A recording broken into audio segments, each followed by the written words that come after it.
12 ভোল্টের সাফি water pump দিয়ে একটি প্রজেক্ট তৈরি করার চেষ্টা করতেছি, যেটির মাধ্যমে যারা ছাদ বাগান অথবা ছাদে বাগান করেন তারা অটোমেটিক্যালি পানি সাপ্লাই করতে পারবে আইওটি অটোমেশনের মাধ্যমে মোবাইল অ্যাপের কন্ট্রোল করে।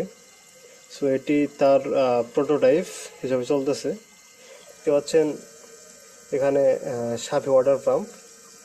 এটি আমি ডাইরেক্ট পানিতে ডুবাইনি, বিকজ এটি হলো China master copy version. So এটি পানিতে ডুবালে হয়তো বা পানি ঢুকতে পারে ভিতরে, সেজন্য একটি পাইপের মাধ্যমে বালতি থেকে পানি নিচ্ছি এবং আরেকটি চিকন পাইপের মাধ্যমে পানিগুলো আউটপুট নিয়ে এখানে আউটপুট নিচ্ছি।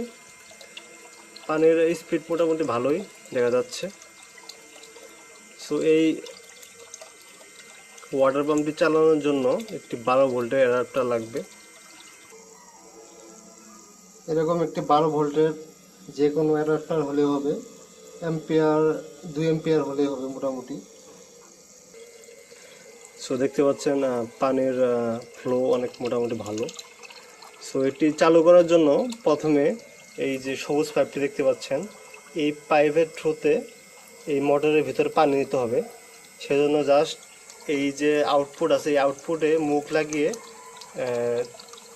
মানে বায়ু শূন্য করে দেবেন, মানে চোষণ দিবেন।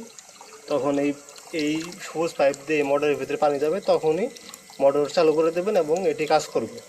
এই পাইপ যদি খালি থাকে, মানে বাতাস পূর্ণ থাকে, তাহলে কিন্তু এই মোটর কাজ করবে না, কারণ এটি হলো ওয়াটার পাম্প, এয়ার পাম্প না। হ্যাঁ, তার মানে এই মোটরের ভিতর পর্যন্ত আপনাকে ওয়াটার সাপ্লাই করতে হবে, তখনই এরকমভাবে কাজ করবে। দেখতে পাচ্ছেন পানির ফ্লো মোটামুটি ভালো, এরকম ফ্লো পেয়ে যাবেন। তো চলুন দেখা যাক কত ফুট উপরে পানি তুলতে পারে। সো এখন মোটামুটি 1 ফুটের মতো উচ্চতা রয়েছে। চলুন উপরে ওঠা যাক। 2 ফুট, 3 ফুট, 4 ফুট, এখন এটি 6 ফুটের উচ্চতায় আছে। 8 ফুট পর্যন্ত পানি দিচ্ছে।